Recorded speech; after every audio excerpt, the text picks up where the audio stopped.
For centuries, humanity has looked at the sun with awe and fear. A star so powerful that no material on Earth could withstand its heat, until now. This is the story of the first spacecraft in history to touch the sun. For the first time in history, a spacecraft has dared to enter the atmosphere of the sun. This phenomenon of Parker's solar probe will always be remembered in history. Because no metal can tolerate so much heat, nor the hardest stone in the world. Then the question arises, why does the Parker solar probe not melt in so much heat? Not only in thousands, but also in the temperature of lakhs of degrees, how does it work perfectly? In the early 1900s, scientists noticed a strange phenomenon during research on the sun. They were guessing the wavelength of the light emanating from the sun and the warmth of the sun from its color. This work was being done with the help of a spectrograph sitting on the ground. Let me tell you here that the direct connection of the color of the light and its wavelength is with its temperature. The result that came before the scientists created a mystery that could not be understood until today. What did they see? The temperature of the surface of the sun is 5,500 degrees Celsius. While its outermost atmospheric layer, the temperature of corona, is more than 500,000 degrees Celsius. That is, at least 100 times more than the surface of the sun. It is as if we feel more heat when we go away from the fire. This is a very unique phenomenon that scientists have been trying to understand for the past 100 years. Normally, this layer is hidden in the light of the sun and it is only possible to see it during a solar eclipse or with the help of a chronograph sunshade.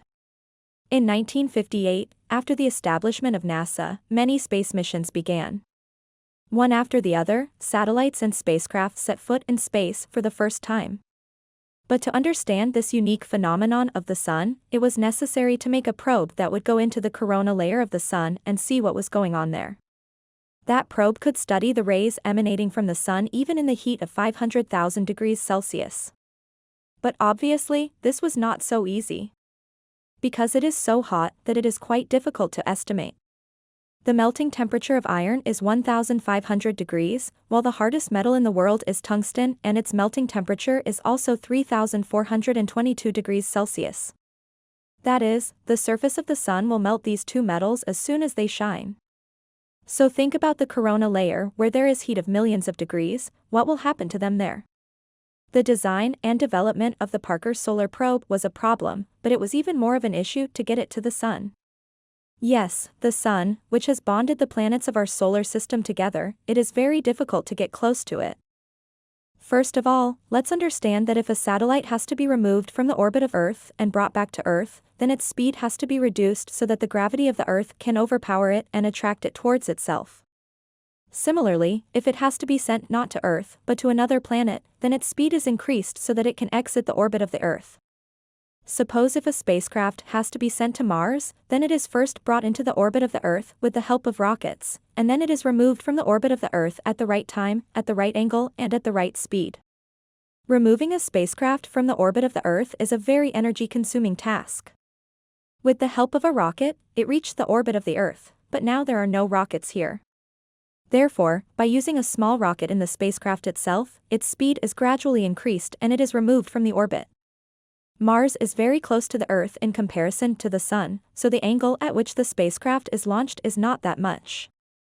But the distance between the Sun and the Earth is 150 million kilometers.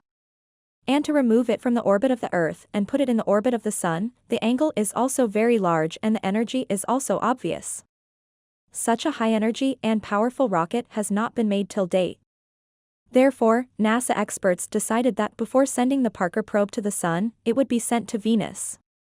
Venus is the second planet in our solar system, and the speed of the Parker probe can be increased by using its gravity. But there was a problem here.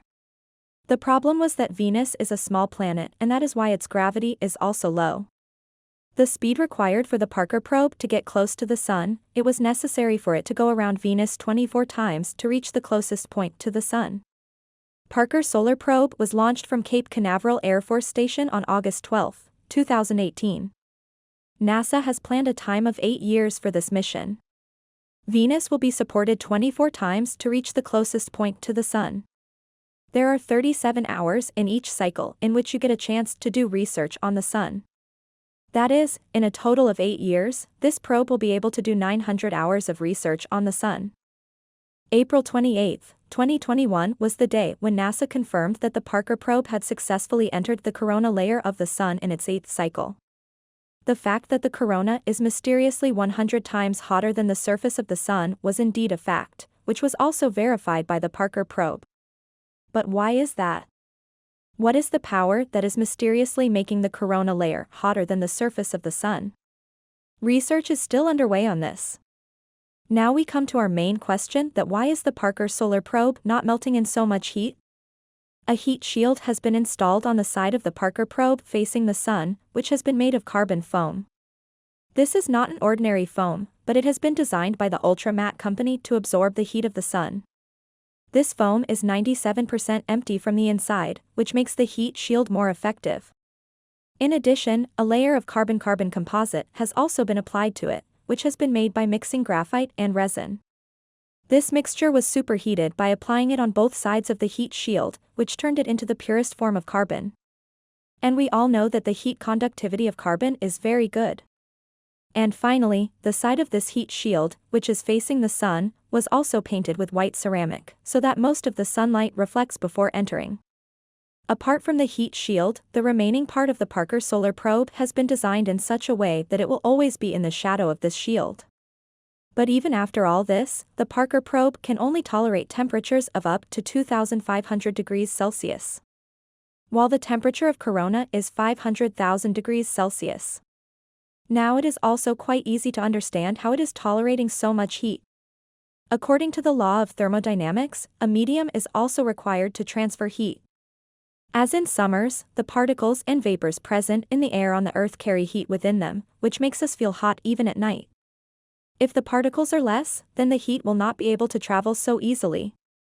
As if putting your hand in boiling water will burn you immediately, while putting your hand in a 300-degree oven and taking it out immediately, we may not even know. This is only possible because the water molecules touch us, while nothing in the oven touches us. Experts say that the heat shield of the Parker Solar Probe is 1,200 degrees Celsius, while the last part of it, where there is no sunlight, has a minus temperature. Because there are no particles there that can transfer heat. This is the reason why the Parker Solar Probe is not melting despite being so close to the Sun. The Parker Solar Probe is more than just a machine, it is our first step into the heart of the star that gives us life.